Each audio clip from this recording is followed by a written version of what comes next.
RJ Anandhi, Ranjith, Sathya 3 பேர் பேசிக்கிறாங்க. அதில் ஆர்ஜே ஆனந்திக்கு ஏனோ ஸ்டார்டிங்லலாம் அவ்வளோ டீசெண்டாக இருந்தாங்க. இந்த பொண்ணா எப்படின்னு இருக்குது இப்போ நமக்கு. எப்போ பார்த்தாலும் காசிப்புங்க. யாரோ ஒருத்தர்கிட்ட உட்காந்து முத்து பற்றி ஜாக்லின் பற்றி காசிப் பண்ணலைன்னா அவங்களுக்கு தூக்கமே வர மாட்டேங்குது.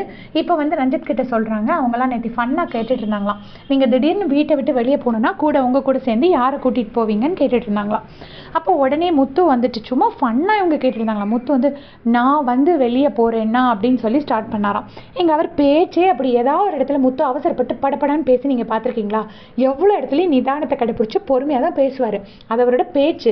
அதுதான் ஸ்டார்ட் பண்ணியிருக்காரு. அவரை கம்ப்ளீட் பண்ண விட்டீங்களா? உடனே இவங்க சொன்னாங்களா, இல்லை விடுங்க, இப்போ சும்மா ஃபன்னுக்கு கேட்டது, எதையோ ஒன்று சொல்லுங்க அப்படின்னு சொன்னாங்களாம்.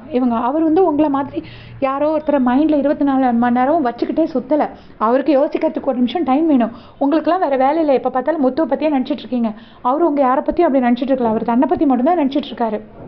உடனே ஜாக்லின் கிட்ட கேட்டாங்களாம். உடனே ஜாக்லின் சொன்னாங்களா, முத்துக்குமரன் தான் ஸ்ட்ராங் பிளேயர், அதனால நான் முத்துவை தான் கூட்டிகிட்டு போவேன்னு ஜாக்லின் சொன்னாங்களாம். உடனே இவங்க சொல்கிறாங்க, ஐயோ 2 பேரும் சேர்ந்து போங்க வெளியே அப்படின்னு. உடனே ரஞ்சித் சார் நல்ல ஒரு செம்ம கேமர், டெய்லி பயங்கரமான கண்டென்ட் கொடுக்குறவர். அவர் சொல்கிறாரு, 2 பேருமா சேர்ந்து ரவுண்டு போயிருங்க அப்படின்னு சொல்லிட்டு. எப்பா சாமி, நீங்கள்லாம் இங்கே தங்கம் சாமி சொல்கிறது தவிர நீங்கள் எவ்வளோ சார் கண்டென்ட் கொடுக்குறீங்க? அவங்க 2 பேரும் அட்லீஸ்ட் கேம் ஆச்சு விளையாடுறாங்க. அவங்கள சொல்கிறதுக்கு உங்களுக்கு என்ன ரைட்ஸ் இருக்குன்னு நமக்கு ஒன்றும் புரிய மாட்டேங்குது. முதல்ல இந்த வன்மத்தை கொஞ்சம் விட்டுட்டு இவங்க கேமில் கான்சென்ட்ரேட் பண்ணால் இன்னும் நல்ல ஹை பிளேசஸ்க்கு போவாங்க.